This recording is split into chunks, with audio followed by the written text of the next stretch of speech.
वाचून राहत नाही. माझी नौका किनाऱ्याला लावली, माझी दयाळू श्रीपाद माऊली.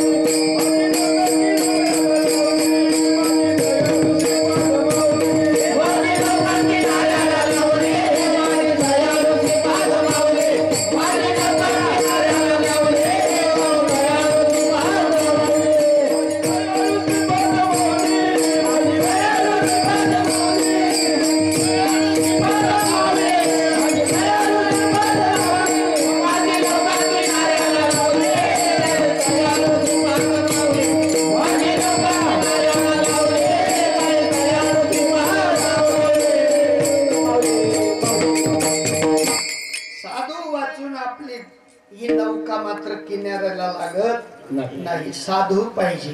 ज्यांनी नामरूपी वल्ल मारायला शिकवलं ते वल्ल कधी बंद पडत नाही. सगळी वल्ले बंद पडून जातील. त्या बोटेला इंजिन वाली बोट असेल ते इंजिन बी फेल होऊन जाईल. पण साधू जो नौका वल्ल मारत मारत पैल काठ्याला लावतो, साधू थकत नाही. साधू कोणाला थकवत नाही. एवढी पावर तयार करून देतो साधू.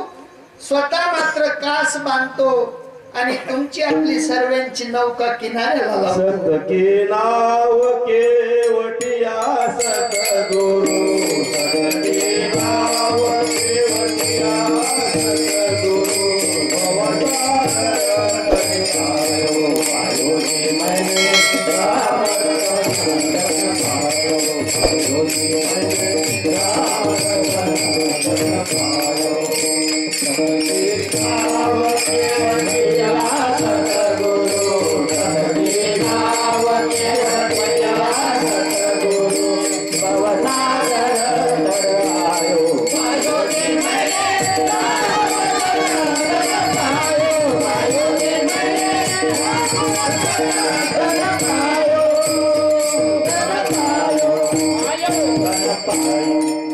सत्याच्या नावेचा खरा मात्र नावाडी असेल, चालक असेल, तो केवट म्हणून सद्गुरु आहे.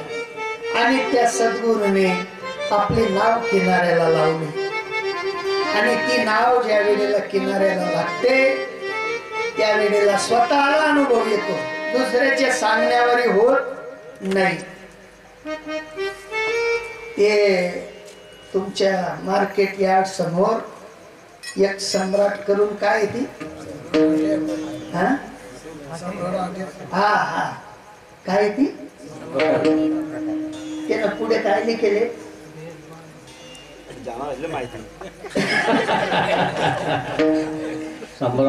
नाही पण आता पत्ता देणार असणार लोकेशले. सम्राट आद्यांना बाजूमध्ये छापलं जात मागे नाही का. तिथे पुढे लिहिलेलं होतं बियर बार. त्यातून 2 जण निघणार मोटरसायकलला. गाडी पये का त्या पये ते काही समजेल कसा मुळे तुम्ही काय अनुभव नाही.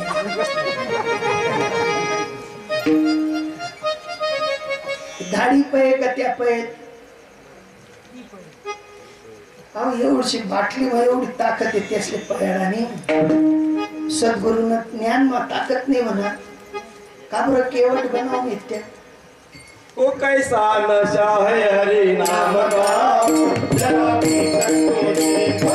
कैसा नशा है हरि नाम का, जरा भी करके देखो. भीतर तो देखो जरा, भीतर तो देखो, करके देखो जरा, करके देखो, करके देखो जरा, करके देखो, करके देखो जरा, करके देखो.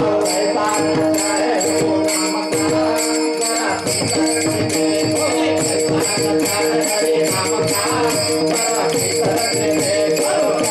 नशा है हरि नाम का,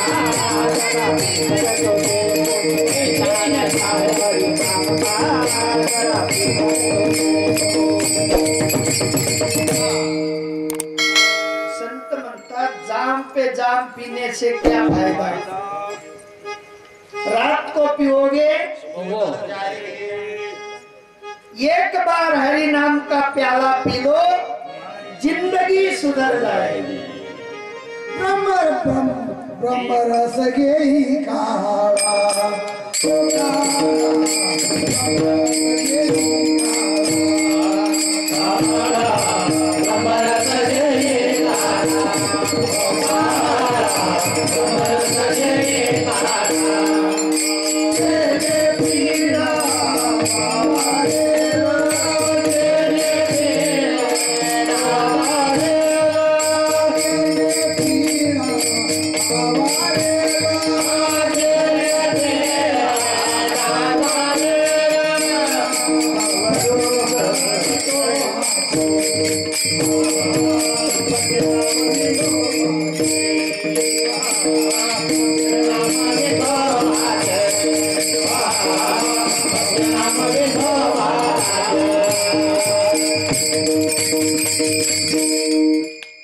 आधी जर प्रमाणे स्वर प्रमाण देणार ना त्या म्हणतील बाबाला काही येत नाही बरं साधा असं लोटी लोटी पळायला ना गाडी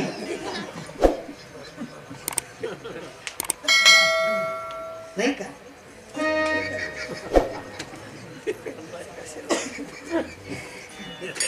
नाना गाडीनं स्टार्टर खराब व्हायला होतं नाना म्हणे मारा धक्का मला घ्या पाय धोतर मार गाडीन पहिले मी उपटावी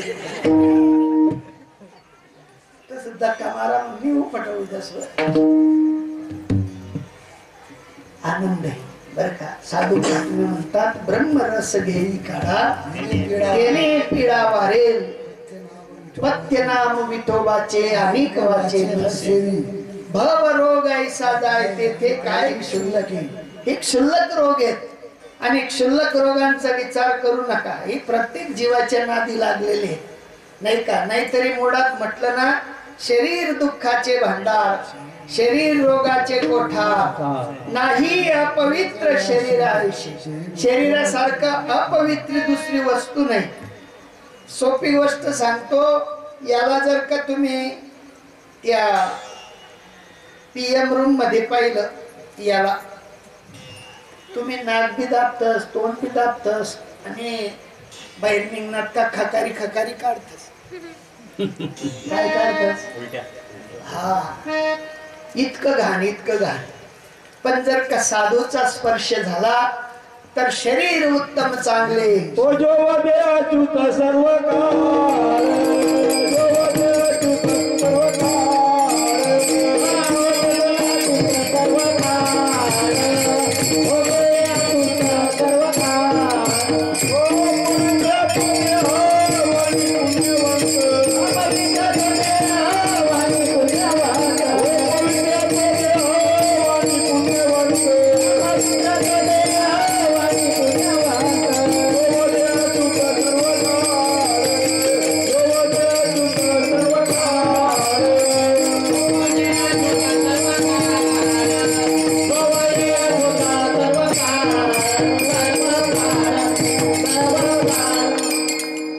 शरीर सुखाचे घोसले शरीरे होय साध्य केले शरीरे साधिले परब्रह्म इतकं उत्तम आहे इतकं चांगलं आहे पण स्पर्श झाला पाहिजे साधूचा मग पवित्र तो देह वाणी पुण्यवंत जो वदे अच्युत सर्व काळ तयाच्या चिंतने तरतील दोषी जडतील राशी पातकांच्या मग मात्र त्या ठिकाणी काय त्या वेगळे उरले आणि वैकुंठ नायक जया कंठी ज्यांनी कंठी धरिला कृष्णमणी अवघाजनी प्रकाश पूर्ण जगाला प्रकाश देणारा माझा परमात्मा ज्यांनी साधूंच्या कक्षेत जाऊन कंठी धरला त्यांची सरली येरधार झाला सफळ व्यापार ज्यांना व्यापार सफळ करायचा होता त्यांनी अखंड देवाचा शेजार गाठला आणि अखंड देवाचा शेजार गाठल्यानंतर देवावर साकडं टाकलं नामदेवराय म्हणतात मला साकडं आहे देवा मला माहित नाही पुढचा जन्म कुठला भेटेल कसा भेटेल मला माहिती नाही पण मी तुमच्याकडे मागतो ते तुम्ही मला द्या बरं का मी तुमच्याकडे मागतो तुम्ही मला द्या बरं का द्याल ना काय द्याल सकाळी पुऱ्या दिसत महाराज खीर दिसूत, रशी दिसूत, भज्या कुल्लाया ते दिशात नाही. साधूकडे चित्त द्या. चित्त काय द्या? एकदा समर्पिले चित्त साधूची आचरणे, मग नाही करणे संसाराची करणी संपवायची असेल तर साधूकडे काय द्या? चित्त द्या. चित्त. आणि ते चित्त दिलेले ते साधू त्यांनी मात्र देवाकडे मागणी मागितली त्या अभंगाचं प्रतीक.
काही निराचा पंढरीचा वास द्यावा पंढरी शेतात हेची देवा पै माग चरण सेवा अखंडित. कुठली सेवा मागितली? चरण सेवा. चरण सेवेचा जर विचार केला तर साधू संत म्हणतात की माझ्या देवाला हात नाही, पाय नाही, नाक नाही, डोळे नाही. मग सच्चरण सेवा कस काय मागितली नामदेवरायांनी? त्या साधूंचं भेद आहे. नामदेवरायांना माहिती होतं माझ्या विसवा काकांनी मला चरण सांगितले. संत चरण रज लागता सहज वासनेचे बीज जडून जाई. असं संत चरण रज जे मात्र सूक्ष्मत्वाने आपल्या ठिकाणी साधू जोडून देत असतात. ज्ञानपूर्व आणि ज्ञानोत्तर अशी दोन प्रकारची भक्ती नामदेवरायांनी केली. आणि ज्ञानपूर्व भक्तीत नामदेवराय मात्र सगुण देवाचे उपासक होते आणि ज्ञानोत्तर भक्तीमध्ये मात्र नामदेवराय सद्गुरूंचे एकनिष्ठ भक्त झालेले होते. आम्ही कोणत्या भक्तीत बसतो हे आम्ही अगोदर पडताळून पाहायचं. जोपर्यंत आम्ही ज्ञानपूर्व भक्तीत आहोत तोपर्यंत बठा देव म्हणा. कितला देव? बठा देव. हा ते तमाशावाला बियाणं द्यायला जातस की तुमना गाव मी का तमाशाच नाही बघ आमना गाव मा बस कसा खोटं बोला ना. हा वस का नाही आपल्या गावले यंदा ना तू भाऊ होता हा घेणं देवाला घे काही इच्छा नसतो पहिले आमची सोय कशी राहील कशी राहील हा त्या काही वेळा माडकरी राहतस का बिचारा नाही त्यासले पटणं तसं खावा किंवा नाही का अहो सामान्य एक सामान्य कलाकार पहिला त्याला सुद्धा कुठेतरी आटीकुटी आहे आणि त्या आटीकुटींमधून तो बोल्या सोडवतो तसं नामदेवरायांच्या आटीकुटी होत्या देवाकडे जेव्हा सगुण भक्ती करायची तेव्हा विचारायची देवाला देवा मी कस काय देव बी म्हणे चांगला आहे तू म्हणून आशीर्वाद येतून डोकावर पण जो संत भेटणार ज्ञानोवर आहे तुकोवर आहे ते गोरोबा काका निवृत्ती दादा सगळे संतांच्या मांदियारीत गेले आणि ज्या वेळेला त्यांना ज्ञानपूर्व भक्तीतनं ज्ञानोत्तर भक्तीकडे न्यायचा विचार केला तेव्हा नामदेवरायाला त्यांनी कच्च ठरवलं काय ठरवलं ज्ञान नामदेवराय आराय मारत म्हणे देवबा तू ते चांगला म्हणस म्हणे चांगला आहे तू म्हणा भक्त आणि त्याने म्हणतस म्हणे तू काही काम नाही